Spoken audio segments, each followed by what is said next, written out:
नमस्कार। मेरे मन की बात के इस अंक में आपका स्वागत है। आज मित्रों हम चर्चा कर रहे हैं जो अभी नया शगुफा लाला रामदेव ने छेड़ा है और उस पर जो लेफ्ट लिबरल और वोक वाली जो वामियों की जो प्रतिक्रियाएं हैं उस पर मैं पहले ही बता दूं कि हाँ, मैं लाला रामदेव को बाबा रामदेव आमतौर पर नहीं कहता, क्योंकि मैं मानता हूं वो व्यापारी हैं। कुछ कारणों से मुझे वो पसंद है।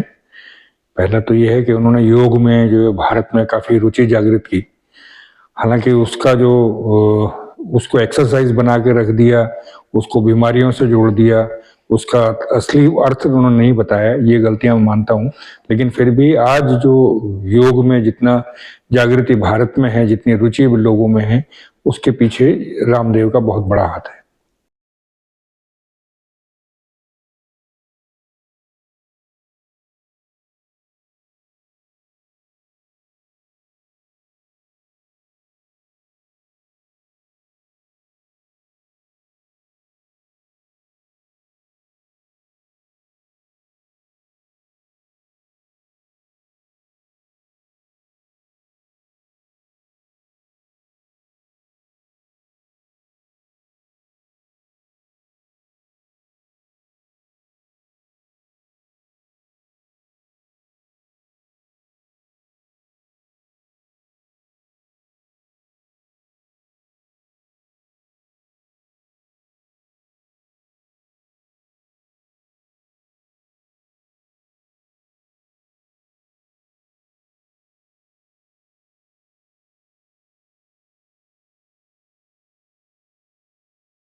दूसरा कारण उनका जो मैं उनको पसंद करता हूँ वो है कि एक नया बिजनेस एम्पायर एक आदमी ने ऐसे आदमी ने खड़ा किया जो कि भगवा पहनता है। और तीसरा कारण वो ये है कि जब जहाँ सारे के सारे business houses businesses professional models का सहारा लेते हैं, वहाँ ये खुद ही अपनी जो है वो प्रचार में खुद ही आते हैं, खुद ही किसी मॉडल का यूज़ नहीं करते हैं। तो ये कुछ कारण हैं जिनकी वजह से मैं उन्हें पसंद करता हूँ, लेकिन मैं उनको सख्त नापसंद भी करता हूँ उनकी कुछ हरकतों की वजह से। सबसे बड़ी चीज़ है फूहड़ता। जिस तरह से वो अपने आप को कंडक्ट करते हैं, जिन शब्दों का प्रयोग करते हैं, जिस तरह से वो जो है रियलिटी शोज में टेलीविजन पे आकर के जो कुछ कहते हैं, जो कुछ करते हैं, वो मुझे नहीं लगता, मुझे लगता फूहड़पन है। मेरा मानना यह है कि आदमी को जैसे उसकी एज हो जाए, जैसे उसका स्टेचर हो जाए, उसी हिसाब से उसका बिहेव भी होना चाहिए। वो मुझे लगता है उसका उनमें सर्वथा अभाव है। पर हाँ, बहुत सारे यहाँ भारत के जो ग्रामीण इलाके हैं उनमें लोगों को ऐसा ही पसंद है, तो हो सकता है वो इसलिए करते हों। दूसरे, मुझे रामदेव का ज़्यादा बोलना भी पसंद नहीं आता। बेवजह ज़रूरत से ज़्यादा बोलते हैं। जैसे अगर आपको वो उनकी अपनी जो दवाइयाँ वगैरह हैं उस पर जो सारे बखेड़े खड़े हुए हैं, उनमें से ज़्यादातर सिर्फ इसलिए हुए हैं क्योंकि रामदेव ने कुछ ज़्यादा ही बोल दिया। कभी जो है वो डॉक्टर्स के लिए कुछ कह देना, कभी एलोपैथिक उसके लिए कुछ कह देना, कभी अपनी दवाइयों का कंपैरिजन उन दवाइयों से करना एलोपैथी की और उनसे, तो वो उसकी कोई ज़रूरत नहीं थी। ज़रूरत से ज़्यादा बोले इसलिए जो है लोगों को मौका मिलता है इनको नीचा दिखाने के लिए। इनको मेडिकल काउंसिल जो है वो वहाँ तक ले गई, सुप्रीम कोर्ट तक ले गई और अल्टीमेटली सुप्रीम कोर्ट में माफ़ी मांगनी पड़ी सिर्फ ज़्यादा बोलने की वजह से। क्योंकि ज़्यादा बोलने के चक्कर में वो एक भूल जाते हैं कि यहाँ मेरी सीमा खत्म होती है, अब इसके बाद मुझे चुप हो जाना चाहिए। तो ये कुछ कारण है जिसकी वजह से मैं पसंद नहीं करता। और जो नहीं पसंद करता उसका सबसे बड़ा कारण मैं मानता हूं वो जो सोनिया गांधी का जब राज था भारत में, तो इन्होंने जो है वो एक करप्शन के अगेंस्ट, भ्रष्टाचार के विरुद्ध जो है कुछ आंदोलन किया था। अच्छा खासा आंदोलन था, लोगों को जो है उसमें जुड़ने का मौका मिल रहा था, लोग जुड़ रहे थे, धीरे धीरे संख्या बढ़ रही थी। तो रामलीला मैदान में पहले पहले तो इन्हीं के केवल जो योग के समर्थक थे पहले वही थे, लेकिन बाद में बहुत सारे लोग उसमें, आम लोग भी उसमें शामिल हो रहे थे। और तब सोनिया गांधी के इशारे पर जो है वो पुलिस रात को इनको अरेस्ट करने पहुंची और ये डर के भाग गए। मैं उस वजह से नापसंद करता हूं कि अगर आप में विरोध की अंदर जो है शक्ति नहीं है, विरोध के लिए आप तैयार नहीं है, उसका मूल्य चुकाने को आप तैयार नहीं है, तो फिर आपको इस तरह का नेतृत्व करने के लिए आप नहीं है, आपको मानना चाहिए। तो उस जो आंदोलन को खत्म करने के पीछे जो है वो इनका डर, इनका कायरपन था। ये मेरा स्पष्ट मानना है, इसीलिए मैं इनको बहुत ज्यादा नापसंद भी करता हूं। लेकिन ये मेरी पसंद नापसंद एक तरफ, ताजा प्रकरण ये हुआ है कि एक वीडियो इन्होंने जारी किया अपने जो है वो पेय पदार्थ का, पेय उत्पाद का जो है उसका प्रचार करने के लिए, लेकिन उसमें फिर वही जरूरत से ज्यादा बोलने की बात इनको जो है वो है आदत है, तो उस आदत की वजह से ज्यादा ही कुछ बोल गए। लेकिन आप यदि वो शरबत पिएंगे तो मस्जिद और मदरसे बनेंगे, और पतंजलि का गुलाब का शरबत पीते हैं आप, ये शरबत पिएंगे आप तो गुरुकुल बनेंगे, आचार्य कुलम बनेगा, पतंजलि विश्वविद्यालय, भारतीय शिक्षा बोर्ड आगे बढ़ेगा। इसलिए मैं कहता हूँ ये शरबत जिहाद भी, जैसे लव जिहाद, वोट जिहाद चल रहा है ना, ऐसे शरबत जिहाद भी चल रहा है। रामदेव का ये वीडियो तो मुझे भी पसंद नहीं आया था, मेरे को खास इससे इत्तेफाक नहीं रखता था। जिस तरह से उन्होंने कहा है, उस मुद्दे को कहा है, वो उस तरह से तो नहीं मुझे लगा कि कोई सभ्य तरीका है, लेकिन वो उनका अपना तरीका है। लेकिन जिस तरह से ये सारे लेफ्ट लिबरल गैंग जो लिब्रांडू हैं, ये सारे उनके पीछे बिलबिला के अपने अपने बिलों से बाहर निकल के पीछे इनके पड़े हैं, उससे हुआ ये है कि हम जैसे लोग जो इस मामले में इतना शायद नहीं बोलते, हमको भी बोलना पड़ रहा है। अब लेफ्ट लिबरल गैंग जो है वो बड़े जोर शोर से गिना रहा है कि इनको जो सुप्रीम कोर्ट में माफी मांगनी पड़ी। अरे भाई, वो एक लॉ था, इस लॉ के तहत जो है भारत में कानून है जिसके तहत कोई 52-54 जो बीमारियां हैं उनकी दवाएं अगर आपने बनाई हैं तो आप उनका प्रचार नहीं कर सकते। इन्होंने वो दवाइयां बनाई पतंजलि के उसमें, और रामदेव ने जोर शोर से प्रेस कॉन्फ्रेंसेस करके एडवर्टीजमेंट दे करके उनके बारे में बताया। ये वायलेशन ऑफ लॉ है जिसमें वो फंस गए। एमसीआई जो है सुप्रीम कोर्ट गई, सुप्रीम कोर्ट ने उनसे माफी मंगवाई और फिर एडवर्टीजमेंट खुद उसके विरोध में एडवर्टीजमेंट इशू करवाया। दूसरा, लिब्रांडुओं का जो वो है, ये इनके निशाने पर तो केवल इस वजह से तो नहीं रहे।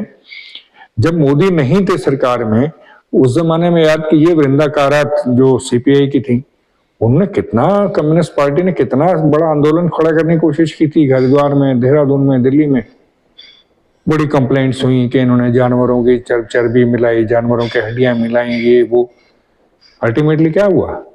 लैब रिपोर्ट्स आने के बाद तो सब खत्म हो गए।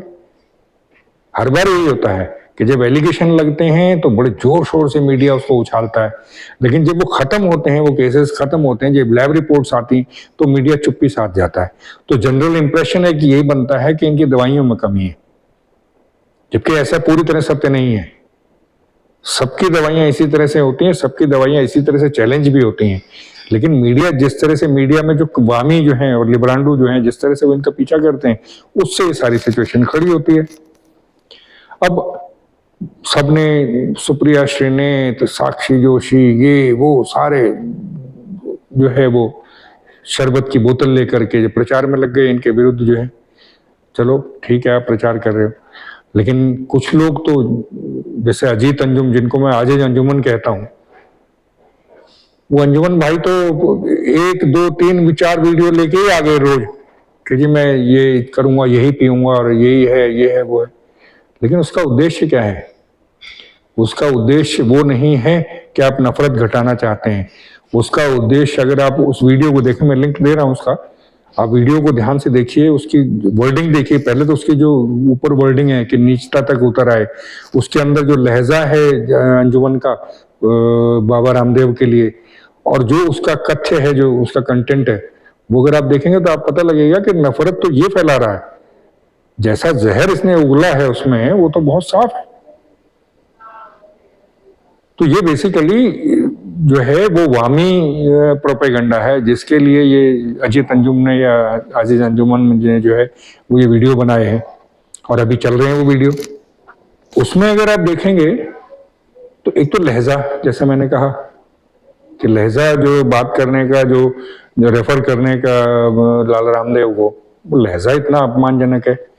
दूसरा, उसमें जो राइवल कंपनी है हमदर्द, जो है, जो मुस्लिम ओन्ड कंपनी है, उसका स्तुतिगान ऐसा जैसे कि बस इससे क्षेत्र में इनसे बड़ा धर्मात्मा, इनसे बड़ा दानी, इनसे बड़ा समाज सुधारक कोई कंपनी आज तक या कंपनी के ओनर्स आज तक हुए ही नहीं है। 22 मिनट के उस वीडियो में 8 या 9 मिनट तो उसके स्तुतिगान में ही लगे हैं। तीसरा, जो असली मंशा जो इनकी है, जो असली खुंदक जो है, जिस वजह से रामदेव का विरोध हो रहा है, वो इनकी जबान पे 8 मिनट 9 मिनट रहा है। क्या कि 2014 से पहले ही मोदी के समर्थक हैं, यानी कि मोदी को समर्थन करना ही बाबा रामदेव या लाला रामदेव के सबसे बड़ी जो है वो सबसे बड़ी कमी है। जो सोशल मीडिया पे वीडियोस और जो तरह तरह के जो ट्वीट्स वगैरह आए जो हैं, उनको आप पढ़ेंगे, उनको देखेंगे तो 2-3 चीजें बिल्कुल साफ समझ में आती हैं कि लाला रामदेव के विरुद्ध ये सारा का सारा गैंग क्यों है। मोदी का समर्थक होना एक, उससे भी बड़ा भगवा पहनते हैं, हिंदुत्व की बात करते हैं, 2, और तीसरा जो है कि ये जो है जो सिस्टम है, जो मेडिसिन का जो सिस्टम है, उसको चैलेंज करते रहते हैं। ये 3 हैं जिसकी वजह से ये इसके खिलाफ जो है इतना ज्यादा उग्र जो है हुए पड़े हैं। जब अंजुमन जैसे लोग वीडियो बनाते हैं और उसमें इस जो शरबत जिहाद का जो शब्द यूज किया है लाला रामदेव ने, उस पर आपत्ति जताते हैं, तो अंजुमन को वो लफ्ज जिहाद करके नहीं सुनाई देता। लव जिहाद के विरुद्ध तो उन्होंने कोई कभी कुछ नहीं बनाया, कोई वीडियो नहीं बनाया, कोई आपत्ति नहीं की। और जबकि लव जिहाद जो है, जो शब्द जो है वो केरल हाईकोर्ट ने यूज किया है, केरल हाईकोर्ट की जजमेंट में यूज ही नहीं हुआ है, बल्कि इसको सच मानने के प्रूफ भी दिए हैं, लेकिन उसके विरुद्ध तो कभी कुछ नहीं कहा उन्होंने। लव जिहाद करके कुछ है। दूसरा, यूपी के अभी जो इलेक्शन हुए थे अभी पीछे, लास्ट इलेक्शंस यूपी के, उसमें जो है खुर्शीद आलम खां की जो भतीजी है मारिया आलम, उसने वोट जिहाद का नारा दिया। खामोशी के साथ एक साथ होके वोटों का जिहाद करो। जो वोट जिहाद वाला जो नारा यूपी के इलेक्शन में दिया, अंजुमन को नहीं सुनाई दिया। जब महाराष्ट्र में यही नारा रिपीट हुआ, जब यही बातें बार बार स्टेज से मौलानाओं के और उनके जो शागिर्दों ने कही, तब भी अंजुमन को नहीं वो हुआ। तो अब शरबत जिहाद पे इतना बड़ा आपत्ति आपको क्यों? या तो उन पे भी आपने कुछ कहा होता, आपत्ति दर्ज कराई होती, या आप कहें कि नहीं जी मैंने तो सुना ही नहीं। ये तो हो ही नहीं सकता। आप अपने आप को पत्रकार कहते हैं तो ऐसा तो हो नहीं सकता कि आपने सुना ही ना हो। तो ये एक तरफा मामला है। आप उनको निशाना बना रहे हैं, रामदेव को, उसकी वजह से नहीं, कंटेंट की वजह से नहीं, बल्कि इसलिए जो मैंने उसकी वजह 3 बताई हैं। ओवैसी साहब जो हैं वो भी मैदान में कूदे हैं, उन्होंने भी इस पर जो है अपनी जो है वीडियो में उन्होंने भी जो है लाला रामदेव को वो कहा, यानी कि पूरा गैंग पीछे पड़ा हुआ है। एक वीडियो ऐसा भी, झूठे वीडियो भी बनाए जा रहे हैं जिनमें कहा जा रहा है कि इसको रामदेव के पतंजलि को इतना नुकसान हो गया और एक दिन में ही रूह अफ़ज़ा इतना बिक गया। भैया थूक अफ़ज़ा जो है, सॉरी रूह अफ़ज़ा जो है, नहीं यार, थूक अफ़ज़ा ही है वो उसको खरीदेगा कौन? इस वीडियो के और ये जो लिब्रांडुओं का जो गैंग का जो ये पूरा प्रकरण चला है, इस एपिसोड को देखने के बाद बहुत सारे सही जिन लोग जिनको नहीं भी मालूम था उनको भी मालूम पड़ गया कि इसको नहीं खरीदना। तो खरीदेगा कौन? एक तो अंजुमन भाई के जैसे ढीमी लोग 10% 12% जो समाज में वो खरीदेंगे, और एक जिन जो वाकई जिहाद में यकीन रखते हैं वो खरीदेंगे। लेकिन इसके पलट के होगा क्या? इसके जवाब में लाला रामदेव की जो है चीजें और ज्यादा बिकेंगी, उनका जो है वो बिकेगा। तो जब भी ऐसा कोई प्रकरण आता है, चाहे वो लव जिहाद का मामला हो, चाहे वोट जिहाद का मामला हो, जब भी ऐसा कुछ आता है या जब भी भगवा पहने हुए कोई आदमी को वक्तव्य देता है, पूरा गैंग उसके पीछे पड़ जाता है और जो लव जिहाद और उस पर चुप्पी साध जाता है या उसके समर्थन में खड़ा हो जाता है। लेकिन उसका प्रतिरोध करने के लिए हिंदू तो सोया रहता है। अजीब विडंबना है, अजीब परिस्थिति है। चाहे लव जिहाद हो या चाहे थूक जिहाद, जो बीच में काफी सारा वो आया था, बहुत सारे वीडियोस आए थे, जमीन जिहाद हो, वक्फ जिहाद हो, वोट जिहाद हो, कुछ भी जिहाद हो, हिंदू भाइयों आप जो है अपनी या तो कबूतर की तरह आंखें बंद कर लेना या शतुरमुर्ग की तरह गर्दन तक अपने सिर को रेत में डाल लेना। और जब ये हो रहा हो, जब आप आंखें बंद किए बैठे हों, जब आप रेत में अपना सर दिए बैठे हों और जो घटित हो रहा है उसको झुठलाने की कोशिश करें, तो राष्ट्रकवि दिनकर की ये 2 पंक्तियां अवश्य याद रखिएगा। समर शेष है नहीं पाप का भागी केवल व्याध। समर शेष है नहीं पाप का भागी केवल व्याध। जो तटस्थ हैं समय लिखेगा उनके भी अपराध।